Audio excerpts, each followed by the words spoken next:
Assalamualaikum warahmatullahi wabarakatuh. Di video pembelajaran kali ini, kita akan mulai dengan tahap yang pertama dari rekayasa perangkat lunak, yaitu tahapan analisa kebutuhan sistem. Sebelum kita mengawali tahapan analisa kebutuhan sistem, maka kita juga harus memahami tujuan dan apa sih yang melatar belakangi tahapan analisa kebutuhan sistem itu sendiri.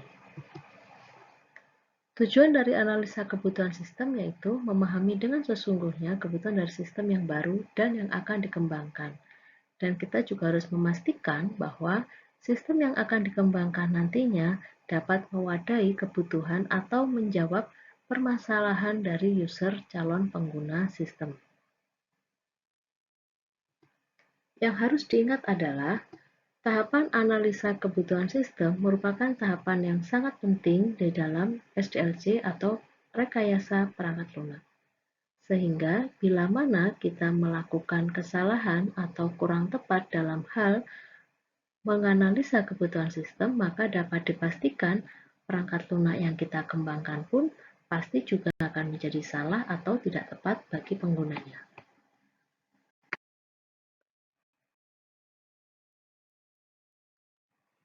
Setelah sebelumnya kita memahami apa saja yang menjadi jenis-jenis kebutuhan sistem, maka yang selanjutnya adalah kita harus mengumpulkan data kebutuhan sistem itu sendiri. Nah, supaya prosesnya berjalan baik, maka kita harus memahami apa saja jenis-jenis data yang tersedia bila mana kita nanti akan mengumpulkan data kebutuhan sistem. Jenis-jenis data dibedakan menjadi 4. Yang pertama, berdasarkan cara perolehannya, data dibedakan menjadi data primer dan data sekunder. Data primer merupakan data yang langsung diambil dari objek dengan cara wawancara atau melalui observasi. Misalnya, kita ingin mencari data tentang kepuasan pelanggan, maka di situ kita akan melaksanakan wawancara atau melakukan observasi terhadap pelanggan suatu produk. Sementara data sekunder merupakan data yang tidak didapatkan secara langsung.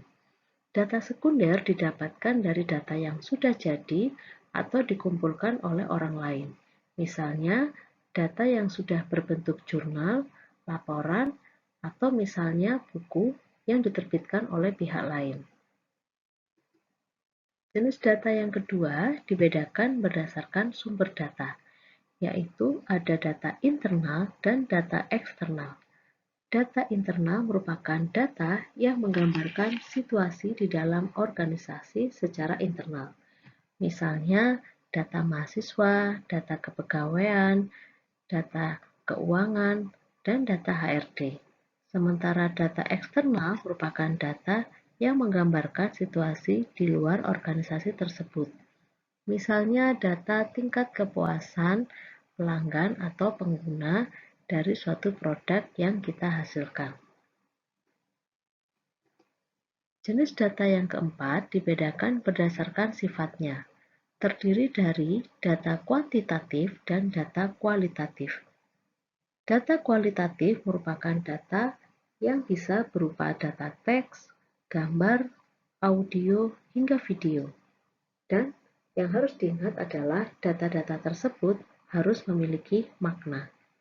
Untuk data kualitatif bisa didapatkan dari wawancara, pengambilan gambar, pemotretan, dan perekaman video. Lebih mudahnya, kita bisa menyebutkan bahwa data kualitatif merupakan data yang sifatnya tidak berupa angka.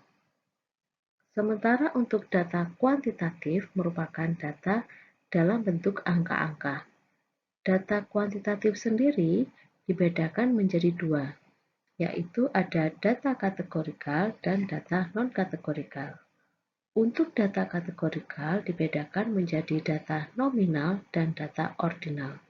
Sementara untuk data non-kategorikal dibedakan menjadi data interval dan data rasio. Jenis data yang keempat dibedakan berdasarkan waktu pengumpulan datanya. yaitu ada data insidental atau biasa disebut cross-section, dan data berkala atau time series. Data insidental merupakan data yang merujuk pada waktu tertentu. Misalnya adalah data kemiskinan tahun 2018. Sementara kalau data time series merupakan data yang menggambarkan perubahan data tersebut dari waktu ke waktu. Misalnya, data penjualan dari data tahun 2015 hingga 2020. Selanjutnya yaitu kita harus mengetahui teknik-teknik apa saja yang bisa digunakan untuk mengumpulkan data. Yang pertama yaitu wawancara. Wawancara dibedakan menjadi dua, yaitu wawancara terstruktur dan wawancara tidak terstruktur. Wawancara terstruktur dilakukan bila mana peneliti telah mengetahui dengan pasti informasi apa saja yang akan digali atau didapatkan dari narasumber. Wawancara terstruktur dilakukan dengan cara peneliti memberikan daftar pertanyaan yang telah disusun secara sistematis dan detail untuk ditanyakan pada saat sesi wawancara berlangsung kepada narasumber. Sementara wawancara tidak terstruktur biasa disebut dengan wawancara bebas. Peneliti hanya berpedoman pada pedoman wawancara yang berisi daftar-daftar pertanyaan yang hanya memuat poin-poin penting saja. Sehingga pada wawancara bebas, daftar pertanyaan yang dimiliki oleh peneliti sifatnya tidak detail dan juga tidak sistematis. Teknik pengumpulan data yang kedua yaitu observasi. Ada dua jenis observasi, yakni partisipan dan non-partisipan observasi. Partisipan observasi bila mana peneliti terlibat langsung terhadap kegiatan atau bekerja sama dengan narasumber pada saat pengumpulan data. Sementara non-partisipan observasi, peneliti tidak ikut terjun atau tidak terlibat langsung dalam kegiatan atau proses yang akan diteliti. Teknik pengumpulan data yang ketiga yaitu angket atau kuesioner. Angket atau kuesioner, maka dalam hal ini peneliti memberikan daftar pertanyaan atau pernyataan secara tertulis kepada responden. Untuk angket sendiri dibedakan menjadi dua, yaitu angket terbuka dan angket tertutup. Untuk angket terbuka, maka responden diberikan keleluasaan atau kebebasan untuk memberikan jawaban atas pertanyaan atau pernyataan yang diberikan oleh peneliti tersebut. Sementara angket tertutup, maka narasumber atau responden sudah diberikan beberapa pilihan jawaban yang harus dipilih oleh responden terhadap suatu daftar pertanyaan atau pernyataan yang diberikan. Metode pengumpulan data yang selanjutnya atau yang terakhir yaitu studi dokumen. Di sini dibedakan menjadi dua, yaitu dokumen primer dan dokumen sekunder. Dokumen primer bila mana dokumen yang akan dianalisa atau dipelajari ditulis langsung oleh peneliti. Sementara studi dokumen sekunder bila mana dokumen-dokumen yang akan kita teliti ditulis berdasarkan cerita atau laporan dari orang lain dan bukan oleh si narasumber itu sendiri. Agar lebih memahami materi yang diberikan pada video pembelajaran kali ini, maka kita akan menggunakan contoh studi kasus supaya lebih jelas. Misalkan, kita akan mengembangkan sebuah sistem perpustakaan.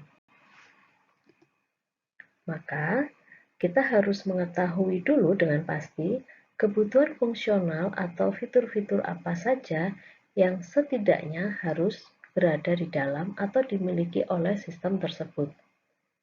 Sebuah sistem perpustakaan secara umum terdiri dari 4 fungsi utama, yaitu fungsi untuk pendataan anggota, fungsi untuk pendataan koleksi, fungsi untuk transaksi peminjaman, dan fungsi untuk transaksi pengembalian. Keempat fungsi utama ini nantinya akan kita buat detailnya. Nah, bagaimana kita bisa membuat detail dari masing-masing subsistem perpustakaan ini? Detail itulah yang nantinya akan kita dapatkan melalui proses pengumpulan data dengan menggunakan teknik-teknik pengumpulan data yang telah dijelaskan sebelumnya. Detail dari subsistem pendataan anggota perpustakaan kita gambarkan dalam bentuk tabel sebagai berikut. Untuk subsistem pendataan anggota, maka subjek yang terlibat di sini adalah admin. Nantinya admin akan melakukan 3 aktivitas. Yang pertama yaitu memasukkan data anggota. Data yang dibutuhkan atau terlibat di sini merupakan data anggota dari perusahaan itu sendiri yang terdiri dari nomor anggota, alamat, dan nomor telepon. Selain memasukkan data anggota, admin juga bisa mencetak kartu anggota. Admin juga bisa mencetak laporan data anggota sehingga bisa diketahui berapa jumlah data anggota dari perpustakaan tersebut. Untuk subsistem yang kedua, yaitu subsistem pendataan koleksi, di sini subjek yang terlibat masih sama, yaitu admin.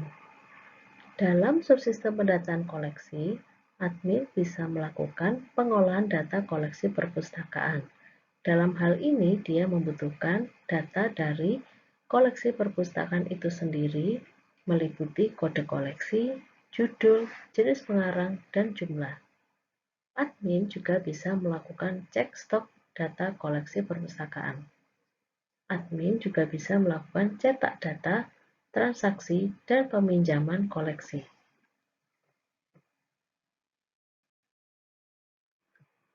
Untuk subsistem transaksi peminjaman, dalam hal ini admin bisa melakukan aktivitas pengolahan data transaksi peminjaman. Untuk aktivitas ini, data yang terlibat ada dua, yaitu data koleksi perpustakaan yang dilakukan dengan cara mengupdate data stok koleksi perpustakaan. Kemudian data anggota perpustakaan untuk mendapatkan siapa nomor anggota yang melakukan transaksi peminjaman. Admin juga bisa melakukan cetak bukti peminjaman, dan admin juga bisa melakukan cetak data laporan peminjaman secara berkala dari waktu ke waktu. Subsistem yang terakhir atau selanjutnya yaitu subsistem transaksi pengembalian koleksi. Dalam hal ini, admin dapat mengolah data transaksi pengembalian koleksi perpustakaan, termasuk di dalamnya adalah penghitungan denda jika ada. Data yang dibutuhkan untuk melaksanakan aktivitas ini ada dua macam, yaitu data koleksi perpustakaan itu sendiri dibutuhkan untuk mengupdate stok koleksi bila mana koleksi sudah dikembalikan. Sementara data yang kedua yaitu data diambil dari data anggota perpustakaan untuk mengetahui nomor anggota mana yang telah melakukan pengembalian koleksi perpustakaan. Aktivitas yang kedua, admin juga bisa mencetak bukti pengembalian koleksi tersebut. Selain itu, admin juga bisa mencetak laporan pengembalian koleksi perpustakaan secara berkala.